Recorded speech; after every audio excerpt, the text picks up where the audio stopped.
Last video में मैंने आपको बताया था कि 2023 बजट के अंदर क्या क्या अमेंडमेंट आए हैं, नई टैक्स रेट्स किस किस प्रकार से आई हैं और दो टैक्स रिजीम्स बना दिए गए हैं, ओल्ड टैक्स रिजीम और new tax regime. Old tax regime वो वाला टैक्स रिजीम जिसमें हम लोग अभी तक टैक्स पे किया करते थे, और नया टैक्स रिजीम वो वाला टैक्स रिजीम जिसके अंदर हम आगे टैक्स पे करने वाले हैं। मतलब आगे की जो कुछ टैक्स रेट्स हैं जो स्पेसिफाई की गई है न्यू टैक्स रिजीम के अंदर। टैक्स पेयर्स के पास ऑप्शन है, वो चाहे तो ओल्ड टैक्स रिजीम से अंदर अपना टैक्स पे कर सकते हैं, चाहे तो न्यू टैक्स रिजीम में अपना टैक्स पे कर सकते हैं। मेरे एक सब्सक्राइबर ने मुझसे बात करने की कोशिश की थी थ्रू पर्सनल मैसेजेस, फेसबुक के ऊपर उनका मैसेज आया। उन्होंने मुझे ये बोला कि सर मेरा सपोज सैलरी इनकम है, मान लो मेरा 10 लाख रुपीस का सैलरी इनकम है और मेरे कुछ सर्टेन इन्वेस्टमेंट भी है, मतलब मैंने यहाँ पे इन्वेस्टमेंट किया हुआ है, मैंने वहां पे इन्वेस्टमेंट किया हुआ है, तो क्या मुझे ओल्ड टैक्स के हिसाब से टैक्स पे करना चाहिए या फिर न्यू टैक्स के हिसाब से टैक्स पे करना चाहिए। मैंने अपनी लास्ट वीडियो में आपको ये बताया था कि ओल्ड टैक्स रेट क्या थी, नया टैक्स रेट क्या था और दोनों में क्या डिफरेंसेस था। अगर आपको उस वीडियो को आपको देखना है तो मैं लास्ट में उस वीडियो को अटैच कर दूंगा, आप जाके उस वाली वीडियो को देख सकते हैं। लेकिन इस वीडियो के अंदर मैं इसी चीज का जवाब देने वाला हूं कि कोई पर्सन अगर मान लो सैलरीड पर्सन है तो उसको क्या ओल्ड टैक्स रिजीम में टैक्स पे करना चाहिए या फिर नए टैक्स रिजीम में टैक्स पे करना चाहिए। अगर किसी पर्सन ने पर्टिकुलर कुछ इन्वेस्टमेंट्स कर रखे हैं तो उसके इन्वेस्टमेंट्स का उसको कितना बेनिफिट मिल सकता है और किस पर्टिकुलर टैक्स रिजीम में उसका टैक्स कम आएगा। और एक बात ध्यान रखना, जिस भी टैक्स रिजीम में हमारा टैक्स कम बनेगा हम लोग उसी टैक्स रिजीम में अपना रिटर्न फाइल करेंगे। सो हाय, आई एम सी आकाश अग्रवाल और आप देख रहे हैं learn with C Aakash YouTube channel. तो इस चीज को हम बाय एक एग्जांपल समझने के लिए चलो अपनी कंप्यूटर स्क्रीन के ऊपर आते हैं। तो आ गए हैं हम अपनी कंप्यूटर स्क्रीन के ऊपर। तो यहाँ पर आप सब देख क्लियरली विजिबल है आपको कि ये सब मैंने टैक्स रेट्स ऑलरेडी आपके लिए राइट इट डाउन कर रखी हैं। This is the new tax regime, new tax rate, and this is old tax rate जो अभी तक हमारी चलती आ रही है और आगे भी चलने वाली है। दोनों में अलाउड है, कोई प्रॉब्लम नहीं है। देखो ये बजट 2023 के अंदर रेट दी है, बजट 2023 के अंदर ये रेट बताई गई है जिसके हिसाब से 3 लाख तक आपके ऊपर 0% टैक्स रेट है। 3 लाख से लेकर 6 लाख की अगर आपकी इनकम है तो आपको 5% टैक्स पे करना पड़ेगा। 6 से लेकर 9 लाख तक की आपकी इनकम पे 10% टैक्स है, 9 से 12 तक 15%, और 12 लाख से लेकर 15 लाख तक 20%, और 15 लाख के ऊपर अगर आपकी इनकम है तो आपको 30% की रेट से टैक्स पे करेगा। साथ में गवर्नमेंट ने ये भी बोला कि अगर आपकी income up to 7 lakh rupees है तो हम आपसे जीरो टैक्स लेंगे, आपको कोई टैक्स नहीं देना पड़ेगा। उसके लिए आपको रिबेट मिलती है अंडर सेक्शन 87A के अंदर, जो आपको अगर आपकी income up to 7 lakh rupees होगी तो ही मिलेगी, अदरवाइज नहीं मिलेगी। तो ये सब मैंने आपको ओल्ड वीडियो में भी बताया है डिटेल के अंदर, अगर आप चाहें तो उसको देख सकते हैं, मैं लास्ट में उसको अटैच कर दूंगा, ठीक है। अब देखिए यहां पर मैं बात करता हूं ओल्ड टैक्स रिजीम की। नाउ ओल्ड टैक्स रेट अंदर कैसे था कि आपका 2.5 लाख तक कोई टैक्स नहीं था, 0%। 2.5 लाख से लेके 5 लाख तक आपका टैक्स का रेट था 5%। 5 लाख से लेके 10 लाख तक आपकी इनकम अगर होती है तो आपके ऊपर टैक्स स्लैब था 20% का। 10 लाख के अबाव आपको 30% की रेट से टैक्स पे करना पड़ता था, और रिबेट 87A के अंदर मिलती थी, पहले भी मिलती थी, और वो रिबेट का अमाउंट था आपका 5 लाख तक का। मतलब अगर आपकी इनकम 5 लाख है, अप टू 5 लाख से अगर आपकी इनकम, तो आप 87A के अंदर आपको रिबेट ले सकते थे और आपका टैक्स जीरो आता था। तो ये ओल्ड टैक्स रिजीम और ये न्यू टैक्स रिजीम। अब सीधा सीधा सा क्लियरली विजिबल है कि सर न्यू टैक्स रिजीम में तो 7 लाख की तक की इनकम होगी तो मेरा टैक्स जीरो आ जाएगा। बिल्कुल सही जवाब बात है। और वहीं अगर मान लो मैं ओल्ड टैक्स रिजीम में पे करता हूं तो मेरी इनकम केवल 5 लाख तक की होगी तो मेरा टैक्स जीरो आएगा। हाँ, बात सही है, लेकिन साथ में आप ये भी देखिए कि भैया 3 लाख से 6 लाख तक की रेट पे भी 5% है, 6 से 9 में 10% मात्र टैक्स है न्यू टैक्स रिजीम में। जबकि अगर मेरी इनकम 9 लाख तक यहां आ रही है तो मेरा 20% टैक्स रेट लग जाएगा ओल्ड टैक्स रिजीम में। तो ये तो क्लियरली विजिबल है ना कि न्यू टैक्स रेट में मेरे को फायदा है। भाई ये तो क्लियरली विजिबल है कि न्यू टैक्स रेट में मेरे को फायदा है। नाउ यहीं पर अंडरस्टैंडिंग में डिफरेंस आ जाता है। एक प्रोफेशनल अंडरस्टैंडिंग में और एक नॉर्मल अंडरस्टैंडिंग में यही प्रॉब्लम आ जाती है कि अपन लोग ऊपर ऊपर से क्लियरली इसको देख रहे हैं कि हाँ जी भैया ये बेनिफिशियल है तो मुझे इसी में फाइल कर देना चाहिए, लेकिन एक्चुअलिटी में ऐसा हो ये कोई जरूरी नहीं है। देखो ऐसा मैं क्यों बोल रहा हूं, क्योंकि कुछ ऐसे एग्जम्पशंस होते हैं या कुछ ऐसे डिडक्शंस होते हैं, एग्जम्पशंस एंड डिडक्शंस, जो कि आपको न्यू टैक्स रिजीम में नहीं मिलते, जबकि ओल्ड टैक्स रिजीम में वो मिला करते थे। तो उसकी वजह से बहुत ज्यादा डिफरेंस क्रिएट कर सकता है ये चीज कि आपको कहां पर बेनिफिट अधिक होगा। आपको देखना पड़ेगा कि जब आप अपनी रिटर्न फाइल कर रहे होगे कि मुझे भैया ओल्ड टैक्स रिजीम में ज्यादा फायदा हो रहा है या न्यू टैक्स रिजीम में ज्यादा फायदा हो रहा है, मेरे इन्वेस्टमेंट को कंसीडर करके। अगर आपको ओल्ड टैक्स रिजीम में फायदा हो रहा है तो डेफिनेटली आपको ओल्ड ही चुनना पड़ेगा, ना कि नया। आप वही चुनेंगे, ऑब्वियस सी बात है, अगर बेनिफिट होगा तो वही चुनेंगे। खैर, मैं एक चीज करता हूं, एक काम करता हूं, आपको शेयर कर देता हूं एक बार के लिए एक फाइल, जिसमें मैं आपको बेनिफिट्स दिखा देता हूं कि ओल्ड टैक्स रिजीम में किस चीज का बेनिफिट मिलता था और न्यू टैक्स रिजीम में किस चीज का बेनिफिट नहीं मिलता। फिर बाद में मैं एक एग्जांपल लेके दिखाऊंगा आपको एक सैलरीड पर्सन का, सैलरी जिसको मिल रही है, और आपको बताऊंगा कि कौन सा दोनों में से आपके लिए फायदेमंद हो सकता है। ठीक है, तो पहले मैं एक बार आपको एक फाइल शेयर कर रहा हूं। ये देखिए, ये फाइल है। इसमें मैं आई होप मेरी स्क्रीन आपको क्लियरली विजिबल होगी। तो यहाँ पे देखिए, ये बात कर रहे हैं हम लोग न्यू टैक्स रिजीम की, जो कि बजट 2023 के अंदर बताया हुआ है। ये है हमारा ओल्ड टैक्स रिजीम जो अभी तक अपना चल रहा है, लगातार चला आ रहा है। ठीक है, तो सबसे पहले मैंने बोला HRA exemption. Now what is HRA exemption? देखो, ये होता है हाउस रेंट अलावेंस एग्जम्पशन। हमारी अगर एक सैलरीड पर्सन है, हम एक सैलरीड पर्सन है अगर, तो हमें कंपनी से एचआरए कंपनसेशन मिलता है। मतलब हम जब रेंट पे रहते हैं तो कंपनियां हमें कुछ अमाउंट पे करती है रेंट पे रहने के लिए, उसे हम लोग बोलते हैं एचआरए। ठीक है, तो जब हम किसी और पर्सन को रेंट पे करते हैं, मतलब उसके घर पे प्रॉपर्टी के ऊपर रहते हैं हम लोग और उसको रेंट पे करते हैं, तो इनकम टैक्स के अंदर हमें कुछ बेनिफिट्स मिलते हैं, मतलब कुछ हमें छूट मिलती है, कुछ एग्जम्पशंस मिलते हैं उस चीज के, एचआरए एग्जम्पशन उसे हम लोग बोलते हैं। तो ओल्ड टैक्स रिजीम में ये अलाउड हुआ करता था, जबकि न्यू टैक्स रिजीम में ये नॉट अलाउड होता है। मतलब नए टैक्स रिजीम में हमें इसका कोई बेनिफिट नहीं मिलेगा। और आपको बताऊं, एक सैलरीड पर्सन का मेजर पोर्शन एचआरए का होता है। सपोज एक सैलरीड पर्सन है जिसका बेसिक सैलरी 33,000 अप्रॉक्स का है, तो यू विल सी कि उसका लगभग एचआरए का पोर्शन 12-13 हजार रुपए का है। तो सोचो, अगर 12-13 हजार तक उसका एग्जाम्पशन है एचआरए का, मंथली बता रहा हूं मैं ये बात आपको, तो साल भर का कितना हो गया? 1,20,000।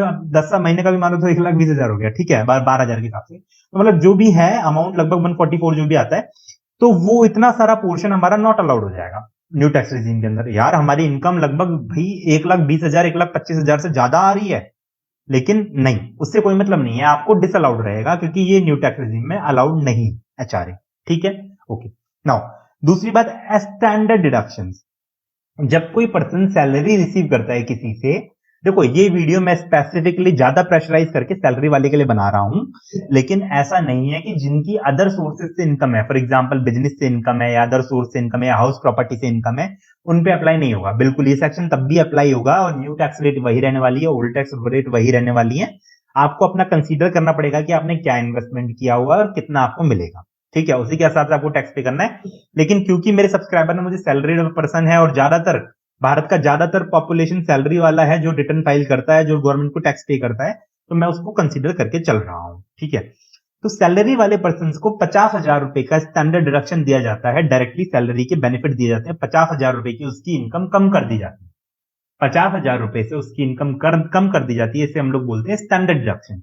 ठीक है, तो न्यू टैक्स रिजीम में भी इसे अलाउड किया गया है, ओल्ड टैक्स रिजीम में भी अलाउड किया गया है। तो स्टैंडर्ड डिडक्शन में कोई प्रॉब्लम नहीं है, स्टैंडर्ड दोनों में अलाउड है। Okay, now professional tax.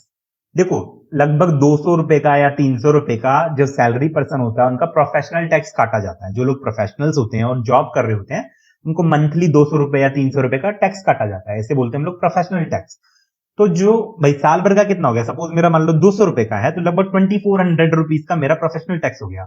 New tax regime में वो नॉट अलाउड है, उसको आपको अलाउ नहीं किया जाएगा, जबकि ओल्ड टैक्स रिजीम में आपको अलाउ किया जाएगा। मतलब आपकी इनकम कम कर ली जाएगी 2400 रुपए से, आपको बेनिफिट होगा, आपकी इनकम कम मानेगी गवर्नमेंट, तो उसको अलाउ नहीं कर रहे हैं न्यू टैक्स रिजीम के अंदर। अच्छा, अगली बात देखो, pre requisite exemption except for the free food exceeding ₹50। ये फ्री फूड वगैरह के लिए कोई एग्जम्पशन दी जाती है सैलरी वालों को, दोनों केसेस में अलाउड है, तो ये मैटर नहीं करता है, हमें कोई दिक्कत नहीं। Now interest on housing loan.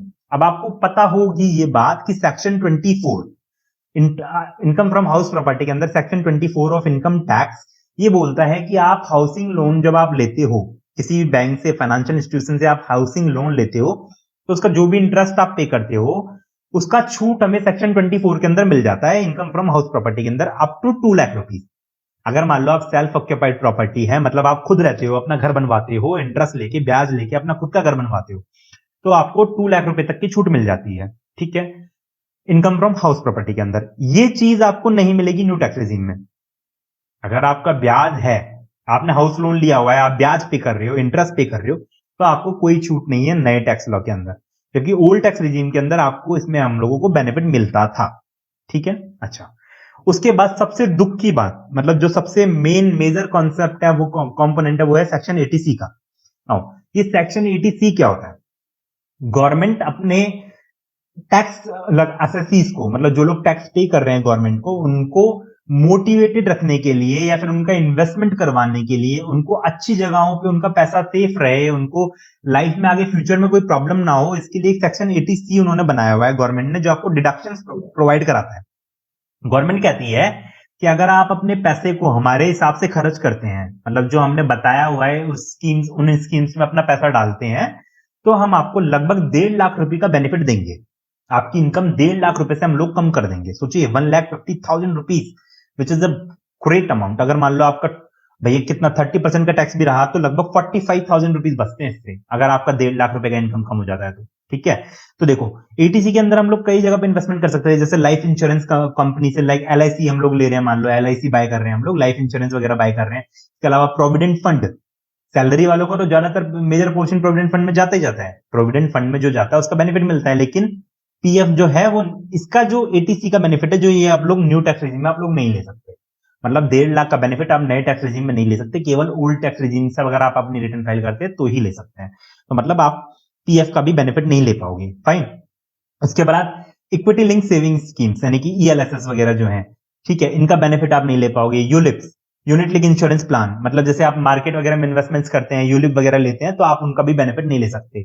अच्छा, साथ में जो आपने होम लोन लिया है, होम लोन का जब आप प्रिंसिपल अमाउंट पे करते हैं, देखो इंटरेस्ट तो सेक्शन 24 में चला गया, मैंने आपको बताया था अभी थोड़ी देर पहले ऊपर, वो भी डिसअलाउड कर दिया है न्यू सेक्शन के अंदर।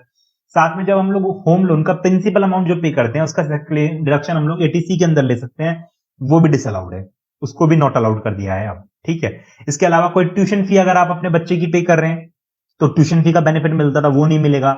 सुकन्या समृद्धि स्कीम के अंदर मान लो आपने पैसा डाला हुआ है, उसका नहीं मिलेगा।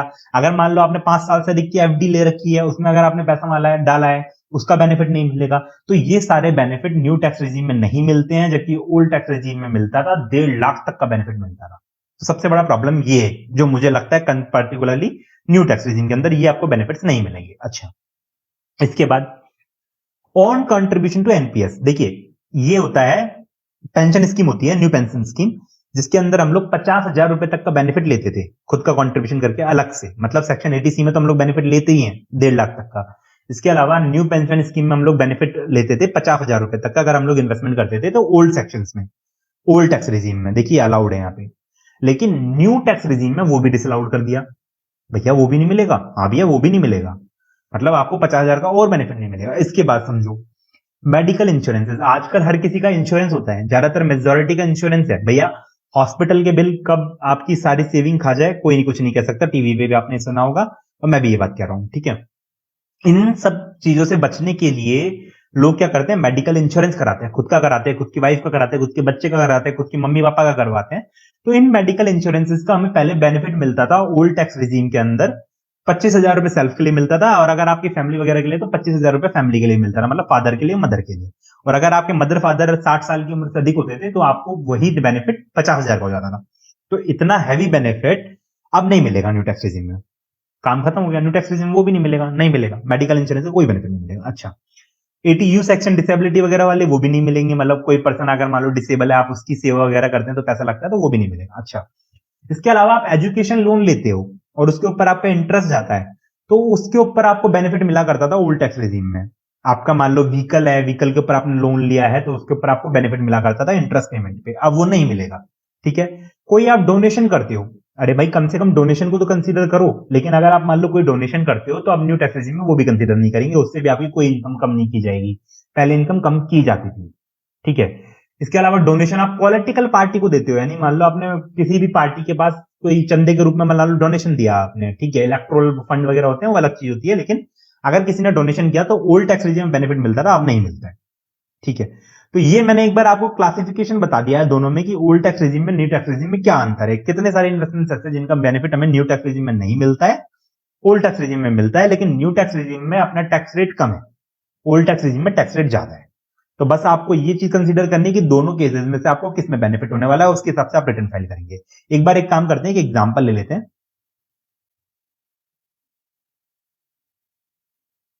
एक एग्जांपल लेते हैं सैलरी वाले का, ठीक है। जैसा मेरे जो सब्सक्राइबर उनका मैसेज आया था, उनका सैलरी था 10 लाख रुपीज पर एनम, ठीक है। ये मेरा सैलरी है 10 लाख रुपीज का पर एनम का। ओके, नाउ मैं एक काम करता हूं, इसके ऊपर टैक्स कैलकुलेट करता हूं दो रिजीम से। ओल्ड टैक्स रिजीम से क्या बनता है, ओल्ड टैक्स से, और एक न्यू टैक्स से मेरा क्या बनता है, ठीक है। एक बार कैलकुलेट करते हैं। ओके, सपोज 0 से लेके 2.5 लाख तक मेरा नील टैक्स हो गया, जीरो टैक्स हो गया। अच्छा, 2.5 लाख से लेके 5 लाख तक कितना परसेंटेज मैंने बोला, 5% बोला। कितना आता है अपना 2.5 लाख 5%, अप्रोक्सीमेटली 12,500 आएगा, ठीक है, 12,500। ओके, नाउ रिमेनिंग 5 लाख से 10 लाख पे कितना टैक्स बनेगा, 5 लाख से लेके और 10 लाख की इनकम तक कितना टैक्स बनेगा, हमारा टैक्स बनेगा कितने रेट से, 20% की रेट से। ओल्ड टैक्स रिजीम चल रहा है, ठीक है। तो लगभग 1 लाख का ये होगा अमाउंट। टोटल टैक्स कितना आया, 1,12,500, ठीक है। ये टोटल टैक्स आया हमारा, जो हमें टैक्स पे करना पड़ेगा। ओके, नाउ इसके साथ अब हम लोग क्या करेंगे, अगर मान लो एजुकेशन सेस है तो हम लोग 4% की रेट से और इसमें ऐड कर देंगे, और उसके बाद जो भी फाइनल टैक्स अमाउंट आएगा वो हम लोग टैक्स पे करेंगे। ये किसकी बात की मैंने, ये मैंने बात कर ली ओल्ड टैक्स रिजीम की, ठीक है। नाउ क्वेश्चन ये आता है कि उस पर्सन का ऐसा था कि जो 1,50,000 का उसने इन्वेस्टमेंट किया हुआ था, किसके अंदर किया हुआ था, म्यूचुअल फंड्स के अंदर किया हुआ था, टैक्स सेविंग म्यूचुअल फंड्स के अंदर, tax saving mutual funds, fine. इसके अलावा उस पर्सन का मेडिकल इंश्योरेंस करवाया हुआ था उसने, मेडिकल इंश्योरेंस। फॉर एग्जाम्पल मान लो आप लोग 20,000 का उसने मेडिकल अपना इंश्योरेंस करवाया हुआ था खुद का, सेल्फ का। ओके, उनके फादर का था, फादर का भी इंश्योरेंस था, फादर का उन्होंने 25,000 का इंश्योरेंस करवाया हुआ है। इन 10 लाख वाले पर्सन ने, मान लो सपोज एग्जाम्पल के लिए मिस्टर ए की बात हम लोग कर रहे हैं, मिस्टर ए, फाइन। तो 25,000 का उन्होंने मेडिकल इंश्योरेंस अपने फादर का करवाया हुआ है। इसके अलावा उन्होंने एनपीएस के अंदर पैसा डाला हुआ है 40,000 का, न्यू पेंशन स्कीम जो मैंने आपको बताया था उसके अंदर उन्होंने 40,000 रुपए का पैसा अलग से डाला हुआ है, करेक्ट। अच्छा, ये जो मैं सैलरी 10 लाख बता रहा हूं इसमें उन्होंने एचआरए को कंसीडर नहीं किया है, और एचआरए का इनकम उनका मान लो जो रेंट का उन्होंने पेमेंट किया है साल भर में, उन्होंने सपोज 1 लाख रुपीज का रेंट का पेमेंट किया है, जो उनको अलाउड हो रहा है, अलावेबल रेंट जो है उनका 1 लाख रुपीज का उन्होंने एचआरए पेमेंट किया है, करेक्ट। सो ये सारे उनके बेनिफिट। इसके अलावा उन्होंने एक डोनेशन भी दिया था, भैया फ्लड आ गई थी कहीं पे, बाढ़ आ गई थी, और उन्होंने डोनेशन दिया था सीएम फंड के अंदर, पर्टिकुलर किसी स्टेट के सीएम फंड के अंदर उन्होंने डोनेशन दिया हुआ है 50,000 रुपीज का अपनी इनकम में से। तो ये सारे उन्होंने इन्वेस्टमेंट्स किए हुए हैं, मैंने बोला ये सारा उनका इन्वेस्टमेंट्स है, फाइन। तो एक बार के लिए हम लोग टैक्स कैलकुलेट करते हैं इसके ऊपर। अब देखिए, पहले मैंने बोला कि सैलरी जो उनकी 10 लाख थी ना, एचआरए की वजह से 1 लाख रुपए कम हो जाएगी, क्योंकि हम लोग ओल्ड टैक्स रिजीम की बात कर रहे हैं अभी, ओल्ड टैक्स रिजीम की, ठीक है। तो मैंने बोला कि भैया 1 लाख कम हो गई, तो यानी आपकी सैलरी कितनी हो जाएगी, एक बार अपन लोग इरेजर ले लेते हैं, यहां से 10 लाख की जगह अपना हो जाएगा 9 लाख रुपीज का, क्योंकि हम लोग एचआरए ले लेंगे 1 लाख का, फाइन। उसके बाद हम लोग टैक्स कैलकुलेट करेंगे, ठीक है। पर टैक्स कैलकुलेट करने से पहले, ये जो हमने टैक्स कैलकुलेट किया था, इससे पहले हम लोग अदर एग्जेम्पशंस भी लेंगे भैया, और भी तो डिडक्शंस मिलेंगे ना, बेनिफिट। मैंने जो ये सारा इन्वेस्टमेंट्स वगैरह कर रखा था इसका बेनिफिट लूंगा मैं, क्योंकि ओल्ड टैक्स रिजीम में हूं मैं, ठीक है। तो एक बार के लिए बाकी चीजें डिलीट करते हैं, टैक्स कैलकुलेशंस वगैरह पुराना जब अपना इन्वेस्टमेंट नहीं था उससे पहले का। ये देखिए, मैंने कहा कि 9 लाख रुपीज का मेरा सैलरी था आफ्टर एचआरए, उसके बाद मैंने बोला 1,50,000 का मैंने टैक्स सेविंग म्यूचुअल फंड ले रखा है, तो इसका बेनिफिट मिलता है मुझे सेक्शन 80C के अंदर। ये मैंने बोला 1,50,000 रुपए मेरा और कम हो गया इनकम में, ठीक है। अच्छा, उसके बाद मैंने क्या हुआ, मेडिकल इंश्योरेंस क्लेम किए हुए हैं मैंने, 80D के अंदर इसका रिडक्शन मिलेगा मुझे। मैंने खुद का ले रखा है 20,000 का, फादर के ले रखा है 25,000 का, टोटल कितना हुआ 45,000। 45,000 भी मेरी सैलरी में से लेस हो जाएगा, करेक्ट, ओके। इसके अलावा मैंने बोला एनपीएस का मेरे को 40,000 का मैंने इन्वेस्टमेंट किया हुआ है, तो देखिए न्यू पेंशन स्कीम का मुझे मिलता है बेनिफिट, 80CCD शायद सेक्शन था उसका, ठीक है। तो एक बार के लिए फॉर एग्जांपल सेक्शन 80 मान लेते हैं अपन, तो इसके अंदर मुझे 40,000 रुपीज का और एनपीएस का बेनिफिट मिल जाएगा, ओके। अच्छा, देखिए इसके अलावा मुझे स्टैंडर्ड डिडक्शन भी मैंने लेना भूल गया हूं, स्टैंडर्ड डिडक्शन मुझे मिलेगा 50,000 रुपीज का, स्टैंडर्ड डिडक्शन 50,000 रुपीज, वो दोनों केसेस में मिलता है, ओल्ड में भी और न्यू में भी, करेक्ट। उसके अलावा मैंने क्या किया है, डोनेशन दे रखा है, डोनेशन दे रखा है कितना, 50,000 रुपीज का, ठीक है। अब जो मेरी इनकम आएगी, इस इनकम को बोलूंगा मैं net tax income, tax income, net tax income. ये कैसे आएगी, अब इस 9 लाख में मैं 50,000 ये घटा दूंगा, 1,50,000 ये घटा दूंगा, 45,000, 40,000, 50,000, ठीक है। ये जो भी अमाउंट आएगा, सपोज ये इनकम आती है मान लो 6 लाख की, फॉर एग्जांपल, मैंने घटाया नहीं, मैं कैलकुलेटर लेके नहीं बैठा हूं, ठीक है, लेकिन सपोज एक बार के लिए इनकम आती है 6 लाख रुपए की, ठीक है। तो इस 6 लाख की इनकम के ऊपर आपको जो भी टैक्स रेट है, ओल्ड टैक्स वाली, जैसे आप टू 2.5 लाख नील, 5 लाख तक 5%, और 5 लाख से लेके 6 लाख, यानी 1 लाख के ऊपर आपको बचा हुआ रिमेनिंग टैक्स पे करना पड़ेगा। तो ये टैक्स रेट्स आपकी रहने वाली है किस पे, इस वाले इनकम पे, ठीक है। नाउ अगर मान लो ये हमारा न्यू टैक्स रिजीम होता, सपोज एक बार के लिए हमारा न्यू टैक्स रिजीम इसी को कंसिडर कर लेते हैं, तो ये जो आपका 9 लाख का है इनकम, पहली बात तो 9 लाख का नहीं रह जाता, क्योंकि आपको एचआरए का एग्जाम्पशन नहीं मिलता, आपको पूरा 10 लाख रुपीज इनकम लेना पड़ता है यहाँ पे पूरा कंप्लीट। इसके अलावा आपको ना तो ये बेनिफिट मिलता, ना आपको एटीडी का बेनिफिट मिलता, सेक्शन 80 का कोई बेनिफिट नहीं मिलता, डोनेशन का कोई बेनिफिट नहीं मिलता, आपका टोटल इनकम 10 लाख का ही आ जाता न्यू टैक्स रिजीम में। और उसके बाद जो भी टैक्स रेट एप्लीकेबल है, जैसे अप टू 3 लाख तक 3 लाख से लेके 6 लाख तक 5%, 6 लाख से लेके 9 लाख तक 10%, और 9 लाख से लेके आगे 12 लाख तक कितना दे रखा है, 15% दे रखा है।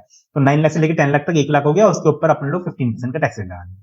तो उस हिसाब से जो भी टैक्स रेट आता, हम उन दोनों को कंपेयर करेंगे आपस में कि किसमें हमें कम आ रहा है, किसमें ज्यादा आ रहा है, और फिर जिसमें हमें कम आ रहा होगा टैक्स, उसी सेक्शन को हम लोग अवेल करेंगे।